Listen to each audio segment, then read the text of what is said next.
Hello and welcome everyone. This is Ashish Kumar and I welcome you all and yet another session of Spoken English.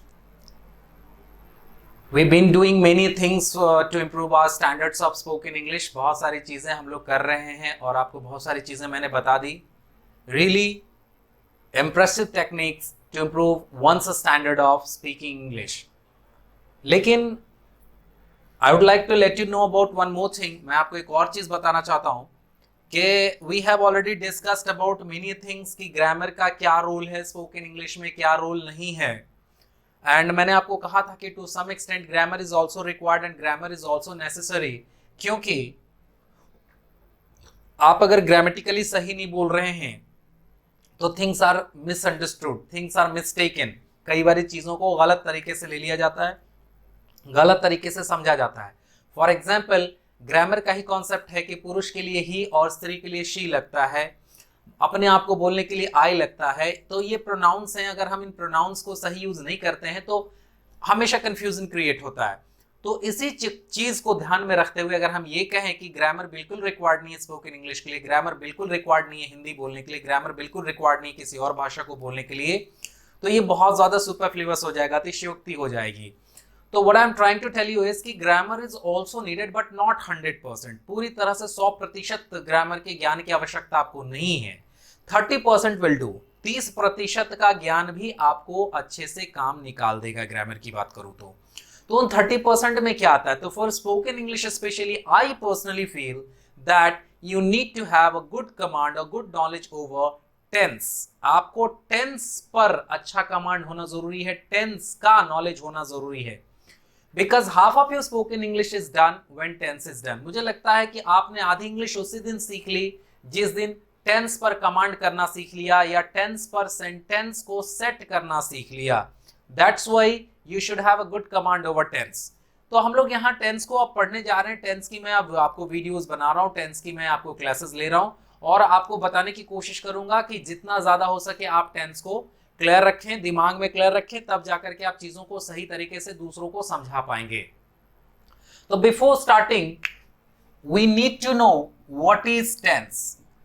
In Hindi it is called kaal. Hindi में तो इसे काल कहते हैं. That you all know, आप already इन सारी चीजों को जानते हैं. But if I talk what is tense, यदि मैं कहूं कि टेंस क्या होता है तो what could be the answer.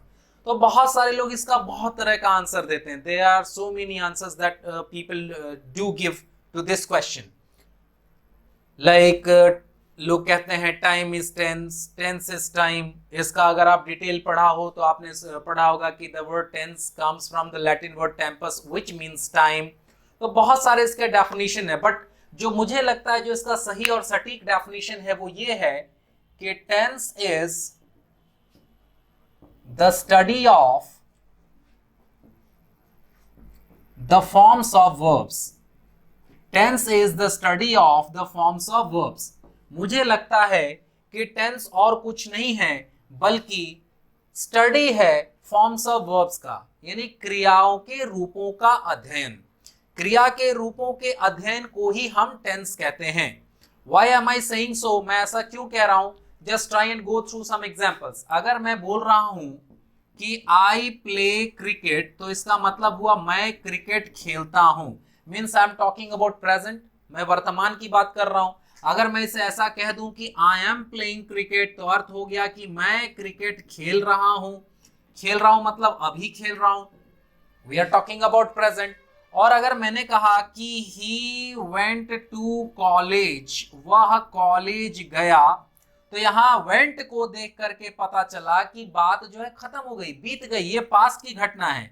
यहाँ प्ले को देख करके पता चला था कि ये जो घटना है ये प्रेजेंट की घटना है. यहाँ एम प्लेइंग को देखकर पता चला था कि वो प्रेजेंट की घटना है. She will come here, she will come here.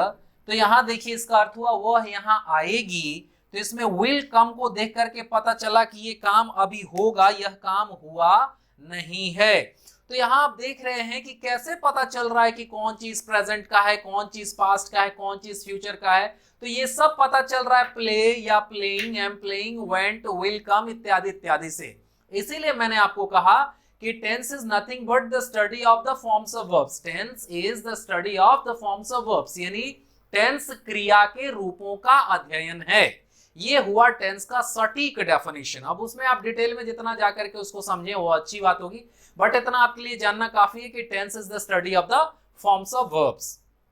अब जो नेक्स्ट चीज स्टूडेंट्स को बॉदर करती है, परेशान करती है, वो ये है टाइम एंड टेंस।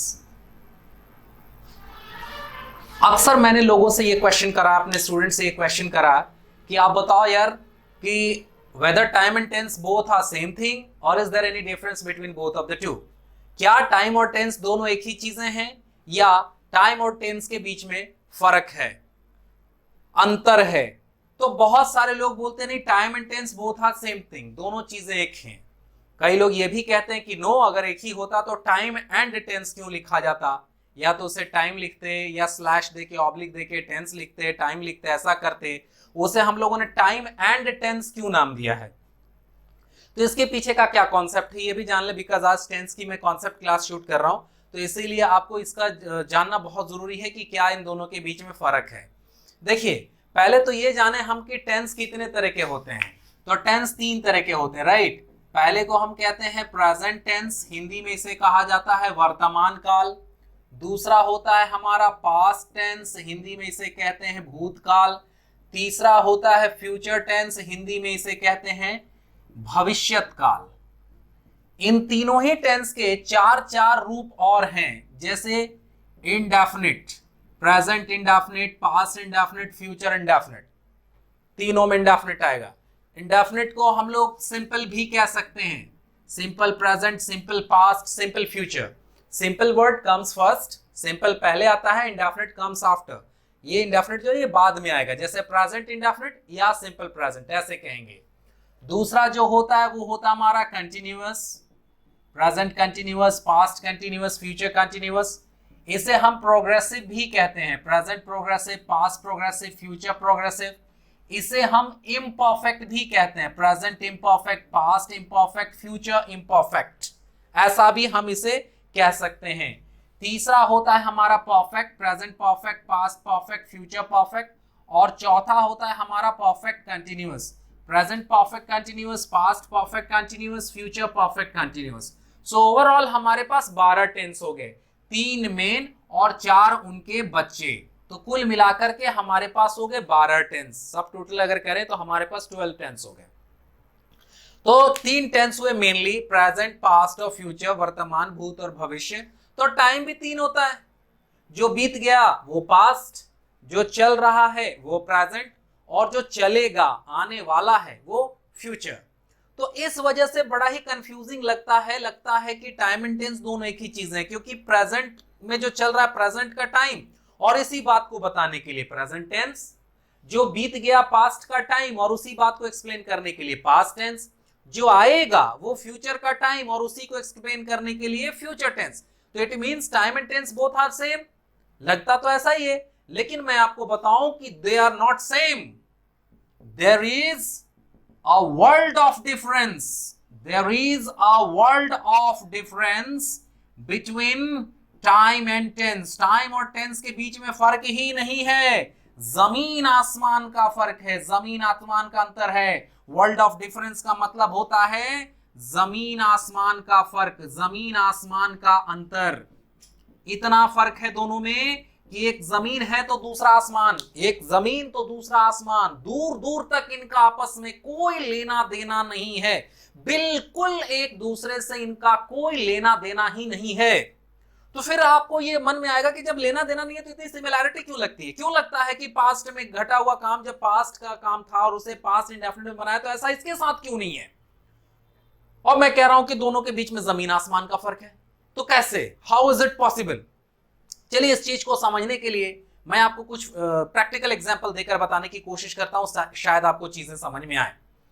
हम लोग उस वक्त की बात करें जरा जब पृथ्वी पर कोई इंसान नहीं थे। जब इंसान नहीं थे तो क्या था? आप कहेंगे डायनासोरस थे, आदि मानव थे। आदि मानव भी तो इंसान ही थे। जब पृथ्वी पर इंसान नहीं थे उस वक्त भी सूर्य था, उस वक्त भी चंद्रमा था, उस वक्त भी सितारे थे, सूर्य उस वक्त भी उगता था, सूर्य उस वक्त भी डूबता था। मतलब समय उस वक्त भी था, उस समय भी था। लेकिन चूंकि पृथ्वी पर इंसान नहीं थे तो भाषा नहीं थी। जब हमारी उत्पत्ति हुई, इंसानों की उत्पत्ति हुई, तो हम लोगों ने एक दूसरे से बोलने के लिए, एक दूसरे से कम्युनिकेट करने के लिए लैंग्वेज खोजा। What is language? तो language is a medium through which we communicate. Language is a medium through which we communicate, through which we express our feelings.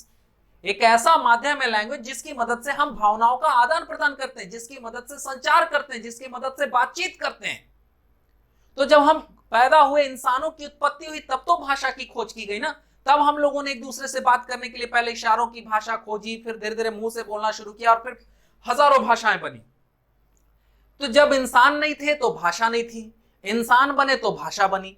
जब भाषा बनी तो भाषा को शुद्ध शुद्ध रूप से बोलने के लिए, शुद्ध शुद्ध रूप से लिखने के लिए व्याकरण की खोज की गई, यानी ग्रामर बना।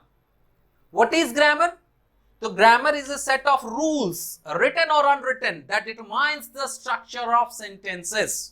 यानी ग्रामर कुछ नहीं है, नियमों का संग्रह है जो वाक्य विन्यास कराता हो, जो वाक्य की बनावट में मदद करता हो। तो ये नियम, कायदे, कानून क्यों बनाने पड़े? ताकि भाषा में गलती ना हो, ना बोलने में, ना लिखने में। और जब व्याकरण बना, जब ग्रामर बना, तो उसी में टेंस बना। यानी जब पृथ्वी पर इंसान नहीं थे तो भाषा नहीं थी, भाषा नहीं थी तो व्याकरण नहीं था, व्याकरण नहीं था तो टेंस नहीं था। लेकिन उस वक्त भी सूरज था, उस वक्त भी चंद्रमा था, उस वक्त भी सितारे थे, सूर्य उस वक्त भी उगता था, सूर्य उस वक्त भी डूबता था। यानी समय उस समय भी था।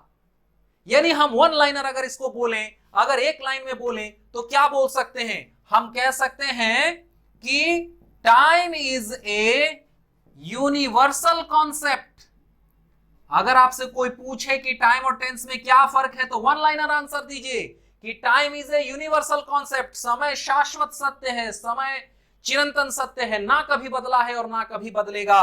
लेकिन अगर आपसे कोई पूछे कि टेंस क्या है, तो आप कहें कि tense is a grammatical concept. Tense जो है वो ग्रामेटिकल कॉन्सेप्ट है, ग्रामर की धारणा है। जो ग्रामर पढ़ेगा वही टेंस जानेगा।